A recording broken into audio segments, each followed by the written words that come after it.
विद्यार्थी मित्रों, शिक्षा स्वयं कार्यक्रम में जिला शिक्षा कार्यालय मयूरभंज बारिपदा की तरफ से मैं हिंदी शिक्षक प्रभात कुमार जेना आप लोगों का हार्दिक स्वागत करता हूं।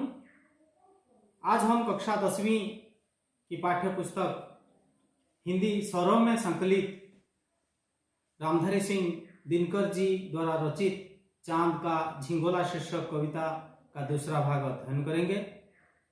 प्यारे मित्रों, पहले भाग में हमने देखा चांद जब कड़ाक की सर्दी में आसमान पर सफर करता है बिना कुर्ते के, तो उन्हें काफी परेशानियों का सामना करना पड़ता है। इसीलिए वे हठ कर लेते हैं, जिद ठान लेते हैं अपनी माँ के पास, माँ मेरे लिए एक झिंगोला सिलवा दो। अब दूसरा भाग देखेंगे। चलिए दूसरे भाग का अध्ययन हम करते हैं। बच्चे की सुन बात कहा माता ने, अरे सलोने, कुशल करे भगवान, लगे मत तुझको जादू टूने। जाड़े की तो बात ठीक है, पर मैं तो डरती हूँ, एक नाप में कभी नहीं तुझको देखा करती हूँ। जाड़े की तो बात ठीक है, पर मैं तो डरती हूँ, एक नाप में कभी नहीं तुझको देखा करती हूँ।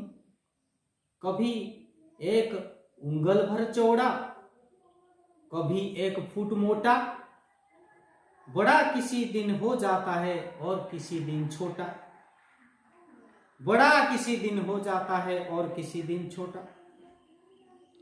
घटता बढ़ता रोज, किसी दिन ऐसा भी करता है, नहीं किसी की आंखों को तू दिखलाई पड़ता है। अब तू ही यह बता, अब तू ही यह बता, नाप तेरी किस रोज लिवाएं, सी दें एक झिंगोला जो हर रोज बदन में आए, सी दें एक झिंगोला जो हर रोज बदन में आए। चलिए अब इनका शब्दार्थ देख लेते हैं। सलोने का मतलब है सुंदर या मनोहर, कुशल यानी मंगल, नाप अर्थात माप, उंगल यानी उंगली, चौड़ा जिसके दोनों पार्श्व के बीच फैलाव अधिक हो उसे चौड़ा कहते हैं। प्यारे बच्चों, अब देखें लिवाएं यानी लेना, सी अर्थात सीलना, बदन मतलब है शरीर, रोज यानी प्रतिदिन। अब हम दो पंक्तियों को पढ़ेंगे और उसके अर्थ स्पष्ट करते जाएंगे। बच्चे की सुन बात कहा माता ने, अरे सलोने, कुशल करे भगवान, लगे मत तुझको जादू टोने। प्यारे विद्यार्थियों, अब हमने देखा चांद तो जिद कर बैठा है, झिंगोला चाहिए उसे। उसकी माता अपने बच्चे की प्यार भरे, ये जो नाराजगी भरे लफ्ज को सुनकर ममता भरे स्वर में अपने बच्चे से पूछती है, मेरे प्यारे बच्चे, मेरे सुंदर से बच्चे, तेरे ऊपर भगवान हमेशा अपनी कृपा बनाए रखें।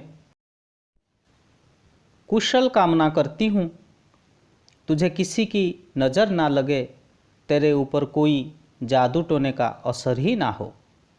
फिर आगे माँ कहती है, जाड़े की तो बात ठीक है, पर मैं तो डरती हूँ, एक नाप में कभी नहीं तुझको देखा करती हूँ। माँ कहती है, प्यारे बेटे, तुम जो जाड़े की बात कर रहे हो वो मैं अच्छी तरह समझती हूँ, कितनी मुश्किलों का सामना तुम्हें करना पड़ता है आसमान के सफ़र के दौरान। पर मुझे एक बात की चिंता लगी रहती है, एक बात से मैं डरती हूँ, तुम्हें मैंने कभी भी एक ही नाप में नहीं देखा मैंने। प्यारे बच्चों, आप जैसे आपकी ऊंचाई तो बढ़ती रहती है, कद बढ़ता रहता है, लेकिन चांद जैसा रोज आपकी ऊंचाई हो या कद हो उसमें अस्थिरता नहीं आते।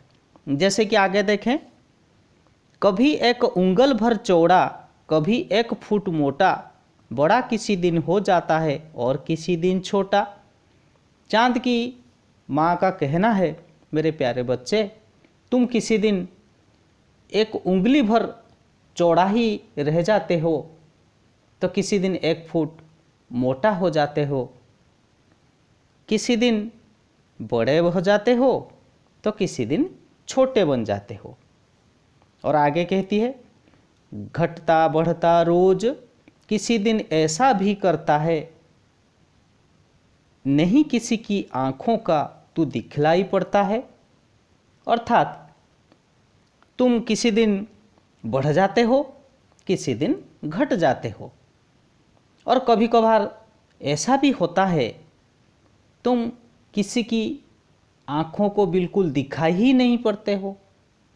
प्यारे बच्चों, अगर हम यहाँ देखें, पूर्णमासी के दिन पूर्णिमा पूर्ण चंद्र का रूप धारण कर लेता है तथा अमावस के दिन वो बिल्कुल गायब ही हो जाता है, यानी हमें दिखाई नहीं देता है।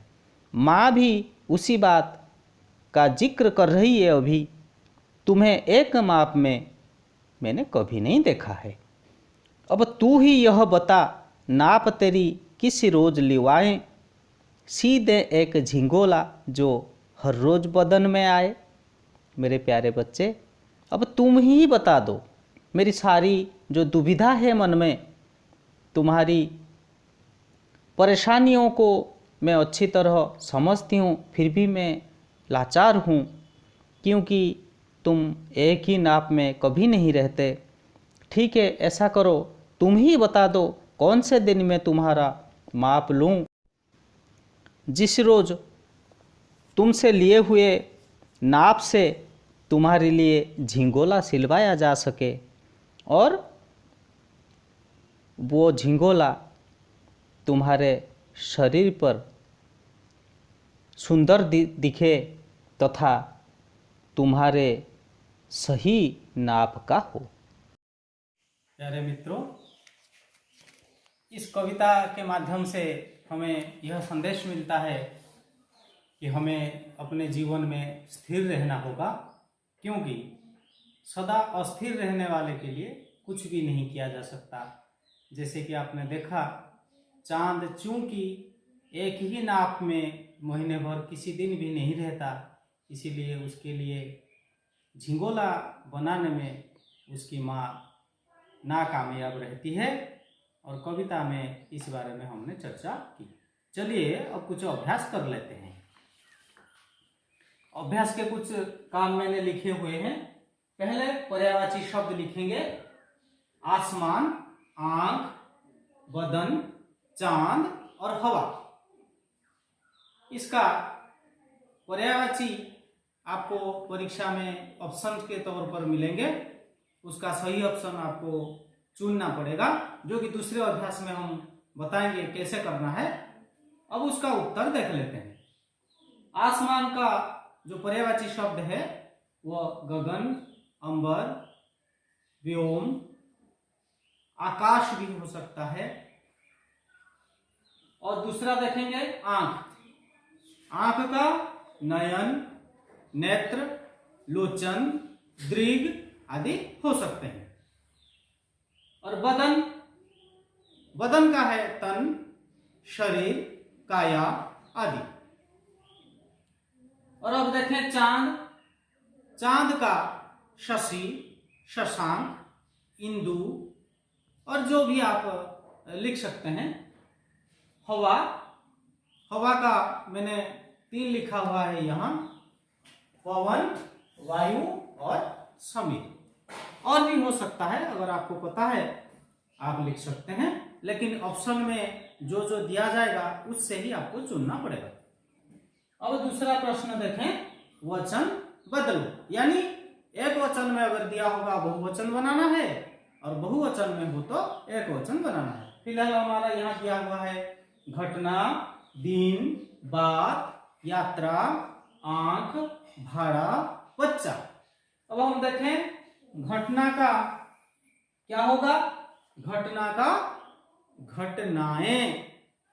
क्योंकि मैं बता दूं आकारांत स्त्रीलिंग शब्द है ये, और जैसे हमने पढ़ा हुआ था वचन में आकारांत स्त्रीलिंग का ए जुड़ जाता है, इसीलिए इसका उत्तर हुआ घटनाएं। और दूसरा है दिन। दिन का अगर हम देखें अकारांत पुंलिंग शब्द है, इसमें कोई भी परिवर्तन नहीं होगा, इसीलिए दिन का दिन ज्यों का त्यों रहेगा। और बात ये अगर इसकी आलोचना करें तो बात अकारांत स्त्रीलिंग शब्द है और इसे वचन बदलने के समय में यानी बहुवचन करने के समय में ए जुड़ जाएगा, इसीलिए बात का बातें।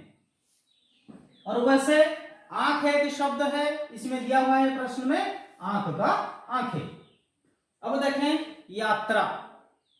यात्रा जैसे हमने जो लिखा हुआ था यहां घटना जैसे, वैसे यात्रा यात्रा यात्राएं। और भाड़ा और बच्चा ये दोनों आकारांत पुंलिंग शब्द हैं।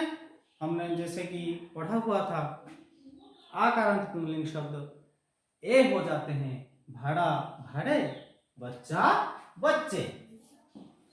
अब देखें लिंग बता, इसका लिंग क्या है, पुंलिंग या स्त्रीलिंग हमें बताना है। आंख, हठ, हवा, यात्रा और दिन। जैसे कि हमें पता है, इसको याद रखना पड़ेगा आप लोगों को। आंख स्त्रीलिंग है, हठ पुंलिंग है, हवा स्त्रीलिंग है, यात्रा स्त्रीलिंग है और दिन पुंलिंग है। ऐसे हमें लिखना पड़ेगा। और अंत में विलोम शब्द। हम विलोम शब्द भी लिखेंगे, मोटा, कुशल, भगवान, घटता और एक। मोटा का पतला, कुशल का अकुशल, भगवान का शैतान लिख सकते हैं, घटता का बढ़ता, एक का अनेक। आज के लिए इतना ही, धन्यवाद।